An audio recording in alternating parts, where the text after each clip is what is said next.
Bonjour, alors j'ai décidé de refaire une présentation du livre Maths et Matrices. Pourquoi? Parce qu'il a été profondément modifié dans sa structure. Alors il fait désormais partie du livre Maths et Initiation. Alors dans ce livre Maths et Initiation, il y a le calcul, l'algèbre, l'analyse, la théorie des ensembles et finalement notre livre sur l'algèbre linéaire dans C. Il y a naturellement l'algèbre linéaire dans C. Alors nous, on va travailler aujourd'hui, je vais vous présenter ce livre, l'algèbre linéaire dans R. Alors c'est ce livre-là. Alors, comme vous pouvez voir, il a été modifié profondément, si vous jetez un coup d'œil sur la vidéo précédente. Alors, désormais, il se présente en 3 sections, la bibliothèque, propriétés et applications et logiciel. Alors, dans logiciel, il y a Octave et GNUplot. Octave pour vérifier nos travaux en algèbre linéaire et GNUplot pour afficher ce que l'on souhaite. Ici, il y a les propriétés et applications. Alors, il y a la partie matrice, la partie déterminant, la partie Gauss-Jordan et la partie produit scalaire. Alors, ces propriétés ne pourront être utilisées que si l'on a téléchargé la bibliothèque. Donc, aujourd'hui, ce qu'on va voir, c'est comment je m'y prends pour télécharger la bibliothèque. Alors la bibliothèque est aussi en plusieurs catégories, les mêmes que pour applications et propriétés. Il y a matrice, déterminant, Gauss-Jordan, produit scalaire et utilitaire. Donc on va aujourd'hui, je vais vous présenter comment télécharger les fichiers. Alors on va dans utilitaire. Alors, c'est ici que se trouve la bibliothèque des utilitaires. Les utilitaires, c'est pour afficher et effacer l'écran, par exemple. Alors, on va récupérer le premier fichier H. C'est le fichier dans lequel il y a tous les fichiers H de la bibliothèque. Alors, je le mets ici. Alors, il s'appelle VAH. Alors, je vais l'enregistrer sous. Alors je vais créer un répertoire qui s'appellera C, c'est plus facile. Voilà. Et dans ce répertoire C, désormais, il y a le fichier VH. Alors je continue à récupérer les fichiers H de la bibliothèque. Là, je vais sauter ce fichier comme si je l'avais oublié. Donc je prends le troisième. Alors je peux directement le copier dans le fichier VH. Et là il faut récupérer le nouveau nom et enregistrer sous le nouveau nom. Donc là j'ai les 2 fichiers VH et VS. Et maintenant, je vais récupérer le troisième.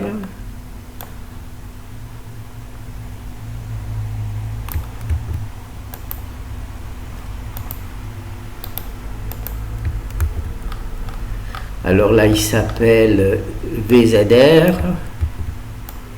Enregistrer sous ZR. Voilà. Et donc, j'ai bien VA, ZR, ZS. Alors maintenant, on regarde nos fichiers. Donc on voit que celui-là est plutôt en violet, celui-là il est plutôt en violet, celui-là est plutôt en violet. Et le seul qui n'est pas en violet, le bleu, c'est naturellement celui que j'ai oublié de télécharger. D'accord? Donc, pour obtenir ce travail, il faut aller dans historique, donc effacer tout l'historique. Alors si vous avez un historique très important, vous pouvez supprimer les données. Moi, comme j'ai un historique petit, donc je le fais directement, supprimer. Oui. Et maintenant, tous les fichiers sont bleus. Alors je sélectionne celui-là, il devient violet. Je sélectionne celui-là, il devient violet.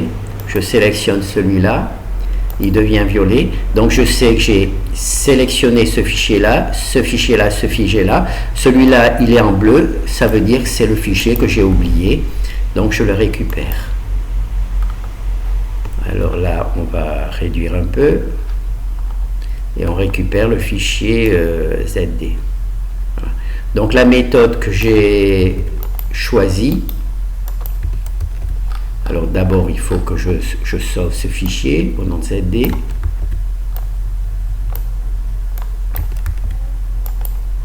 Voilà, on ouvre, donc j'ai bien les 4 fichiers A, D, R, S. A, D, S, R. Voilà, j'ai bien récupéré.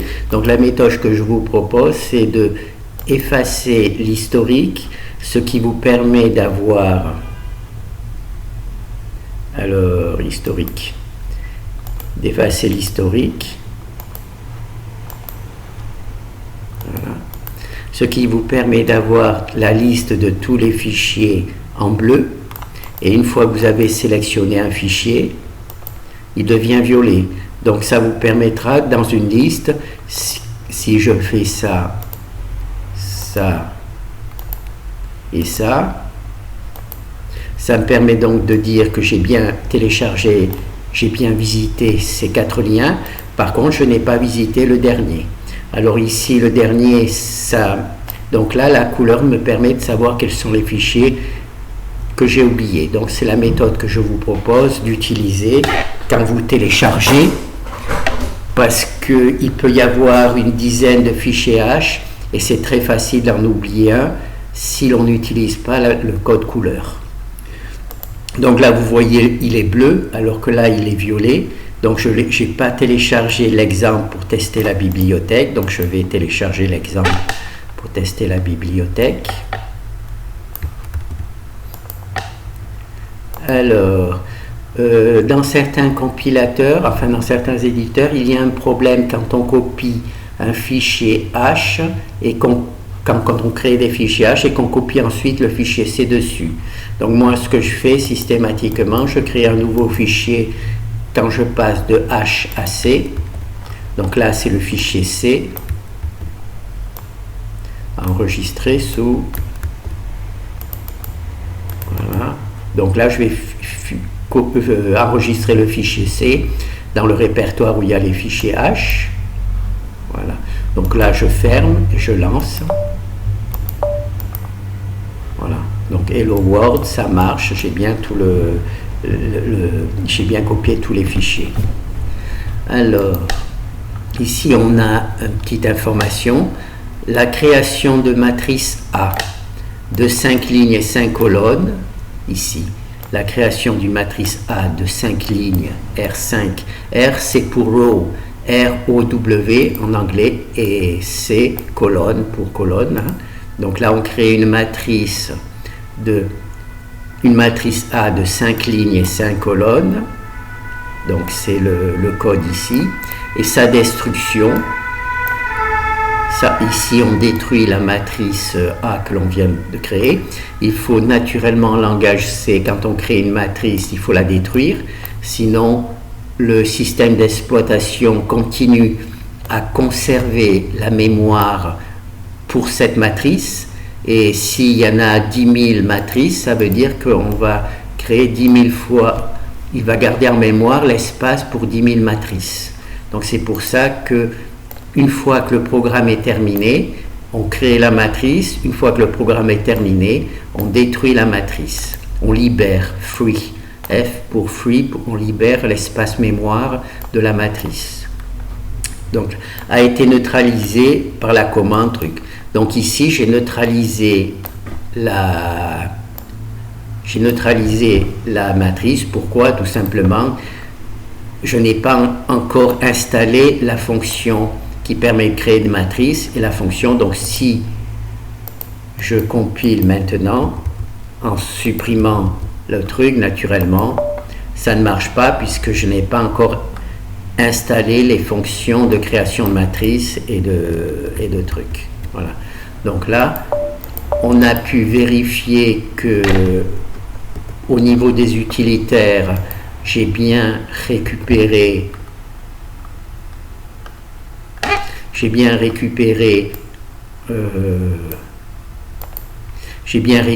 les 4 fichiers, donc tout va bien. Alors on va passer à la bibliothèque. Donc là on a fait les utilitaires, donc c'est bon. Maintenant là on va voir matrice, et il faut bien entendu faire tout ça dans l'ordre. Si vous sautez un répertoire, naturellement vous ne pourrez plus compiler le programme parce que ça ne fonctionnera plus. Donc on commence par utilitaire, puis on va dans matrice. Alors là on va avoir création de matrice, donc on va le faire aussi. Alors vous voyez là il y a quand même plusieurs fichiers H, donc ça serait très facile d'oublier d'en sélectionner un. C'est pour ça justement que j'utilise la couleur bleue quand le fichier n'est pas utilisé, et la couleur violette ici, on voit ce fichier là, c'est le fichier test que l'on a vu précédemment, donc il est déjà en violet puisqu'on l'a vu dans la section précédente. Donc là c'est un nouveau fichier VA, on va voir. Alors il y a naturellement les fichiers précédents auxquels on rajoute ce fichier qui va permettre de créer des matrices. Alors là, je récupère le fichier ancien VA. Donc ça, c'est le fichier VA ancien dans lequel il y a les utilitaires. Et je vais le remplacer par ce nouveau fichier que j'ai récupéré ici, dans lequel, naturellement, il y a toujours les utilitaires, mais il y a en plus le fichier qui va permettre de créer des matrices. Donc je récupère le truc là et je l'enregistre sous VA.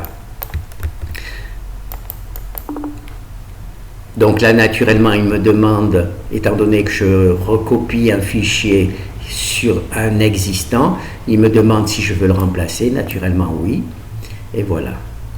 Donc là j'ai donc le nouveau fichier VH avec l'appel au fichier qui permet de créer des matrices. Donc on va récupérer les trucs. Donc je vais fermer le fichier C pour justement éviter tout problème.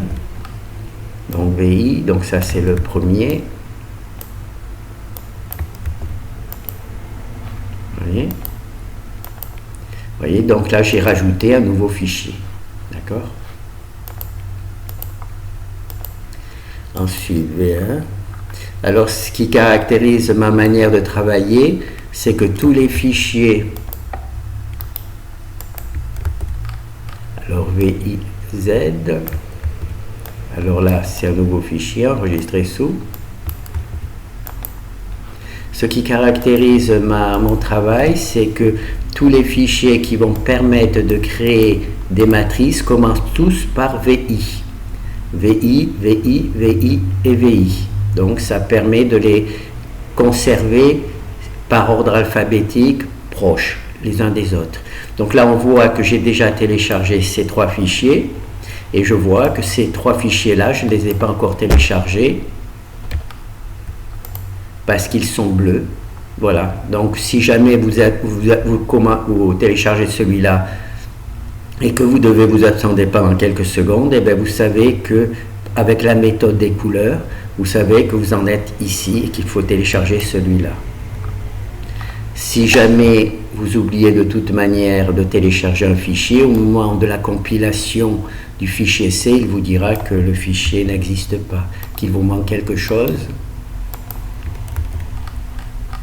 Alors là, VR, il s'appelle...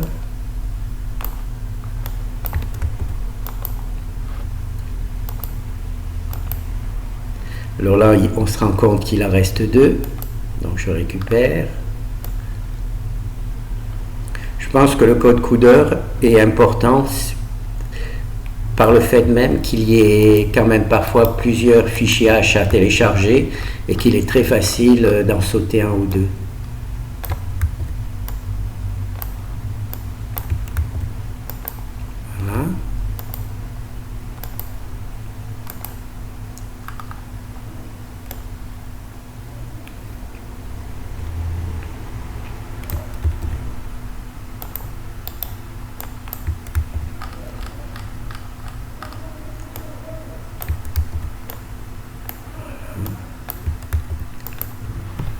Alors, maintenant, je vais regarder. Donc là, tous les fichiers sont bien violets.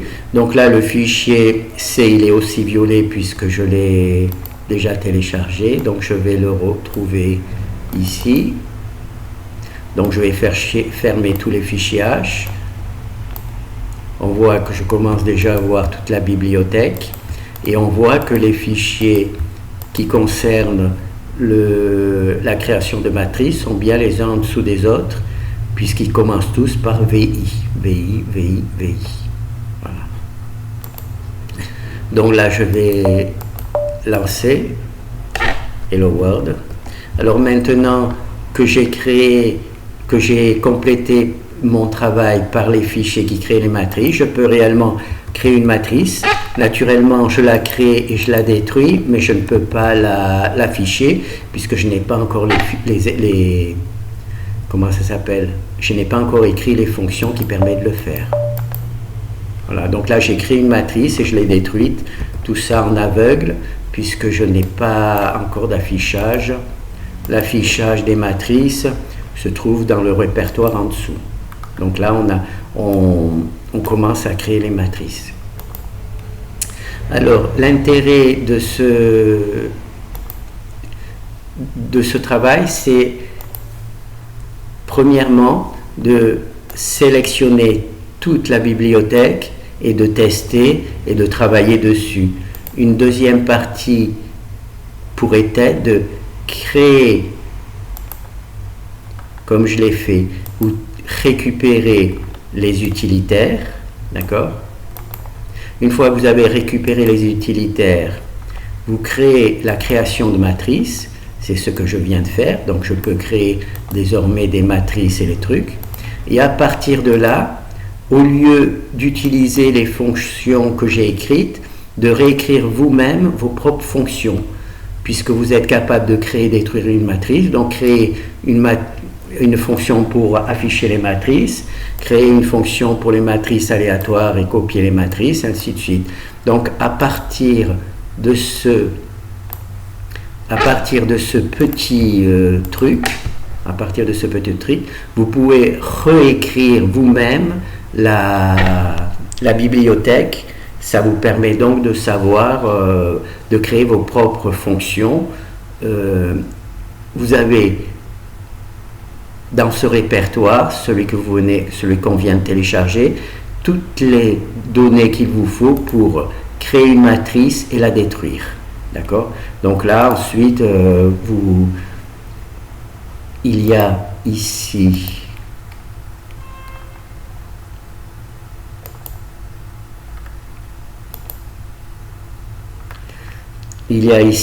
l'étude du code ESPER qui va vous permettre d'apprendre ici vous avez le code ESPER qui va vous permettre de comprendre comment sont écrites les fonctions qui permettent de créer des matrices. Donc là c'est la fonction qui crée la matrice, voilà. Et donc là dans le code ESPER vous avez une explication pour savoir comment sont créées les matrices. Vous avez aussi une playlist qui est dessus. Donc une fois que vous avez utilisé cette bibliothèque, vous pouvez vous-même la recréer avec votre propre style, d'accord? En partant d'une méthode qui vous propose la création de matrices aléatoires de tailles différentes et la destruction. Voilà, donc ça c'est la présentation de ce livre. Donc bien entendu moi je n'ai téléchargé que les utilitaires et la création de matrices. Il vous faut, pour pouvoir véritablement tester la bibliothèque, récupérer tous les fichiers qui sont dans la bibliothèque. Voilà. Alors ça c'est pour la création de bibliothèque. Maintenant il y a une deuxième chose. Alors comment on va s'y prendre? Il est possible que vous cherchiez, bon prenons un exemple, GoJordan.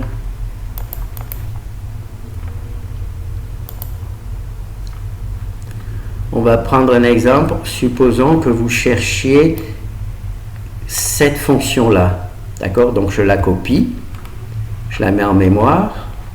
Je peux la mettre en mémoire ici, par exemple. Voilà, vous cherchez un petit peu à quoi correspond cette fonction-là. Alors vous allez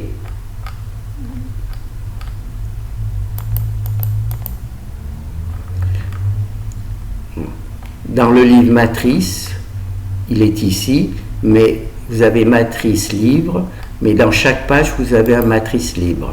Voilà, matrice libre. Donc vous allez vous cliquez là-dessus, matrice libre, et là vous avez un utilitaire. Alors il y a recherche interne. Donc vous cliquez. Vous pouvez mettre votre fonction dont vous aimeriez bien savoir à quoi elle correspond, rechercher. Et vous avez ici la liste des pages du livre dans laquelle il y a cette fonction. Alors il y a à peu près 156 pages dans laquelle il y a cette fonction, hein, print octave. On va prendre par exemple la première. Voilà. Donc la première, là, c'est l'affiché des matrices. Donc il y a la liste de toutes les affichés de matrices. Et voilà, il y a print octave ici. Voilà. Et là, vous avez un exemple. Vous avez un exemple d'utilisation de cette fonction. D'accord? Alors moi, j'utilise Google. Alors, recherche et modifier. Recherche. Voilà. Donc là, j'ai la fonction que je recherche. Et là, Google, en utilisant la fonction recherche de Google, il va mettre en valeur toutes les fonctions, la fonction que je recherche. Donc voilà. Donc là, ça permet de retrouver facilement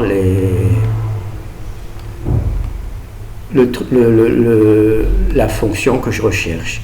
De la même manière, je vais ici. Alors, là, je ne vois pas nécessairement la truc, donc je fais recherche.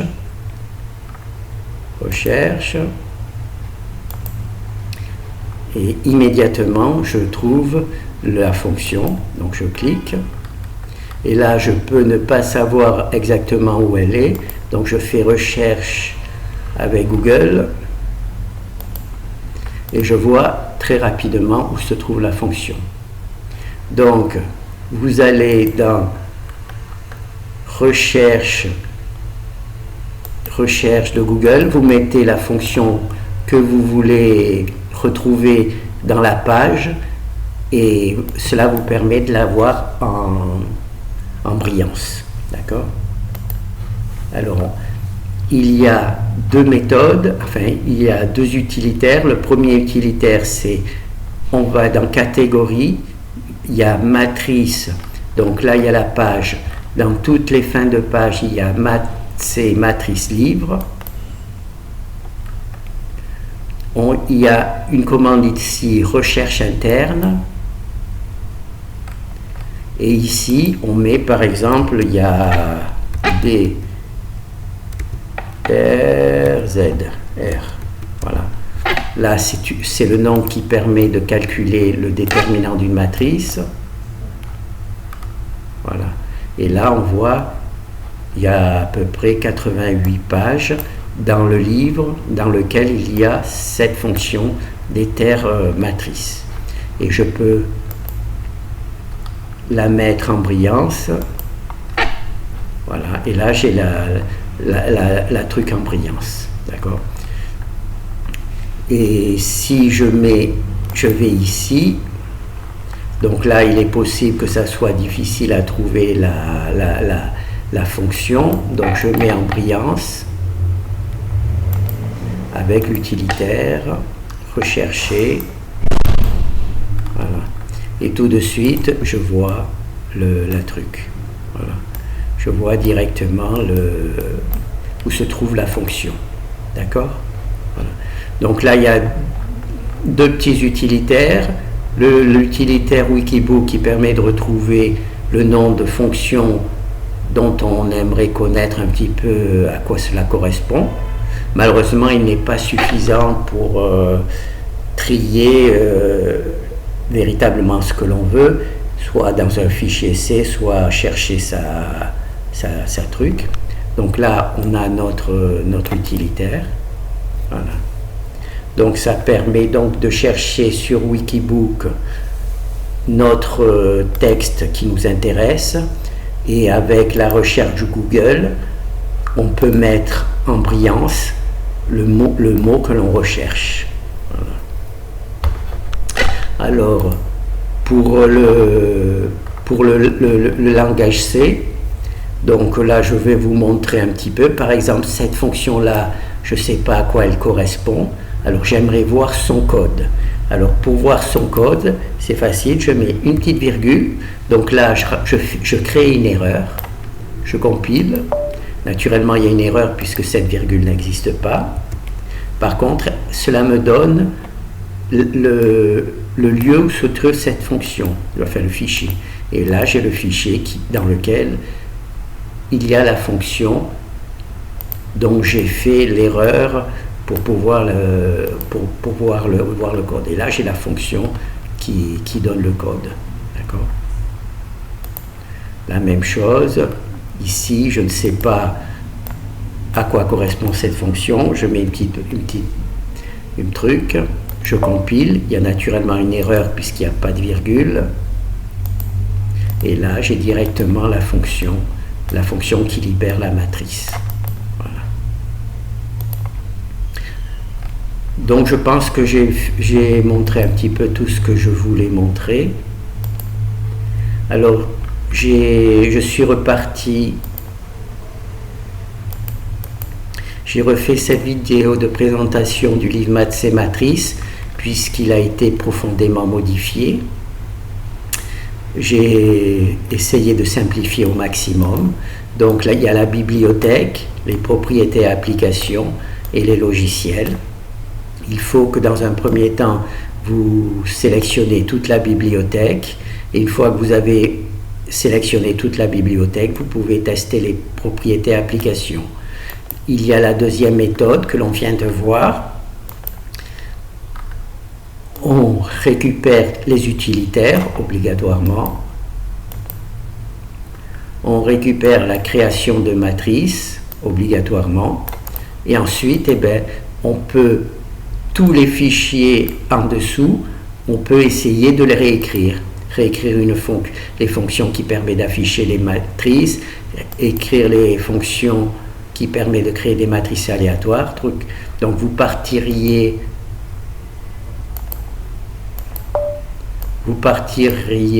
de cette bibliothèque, de cette petite bibliothèque, et vous pourriez réécrire tout mon travail. Ça vous permettrait sans vous préoccuper de la création de matrices. Voilà. Puisque la création de matrices, c'est un truc qui est trop spécifique au langage C pour avoir véritablement un intérêt. Hein. Par contre, apprendre à afficher une matrice, apprendre à calculer le déterminant, apprendre à résoudre le Gauss-Jordan, vous pourriez, à partir de ce simple petit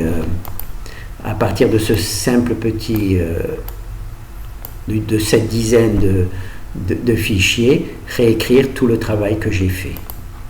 Voilà. Donc je pense que j'ai fait le tour de ce que je voulais vous présenter. Voilà. Je pense que j'ai fait le tour de ce que je voulais vous présenter. Bon, ben merci.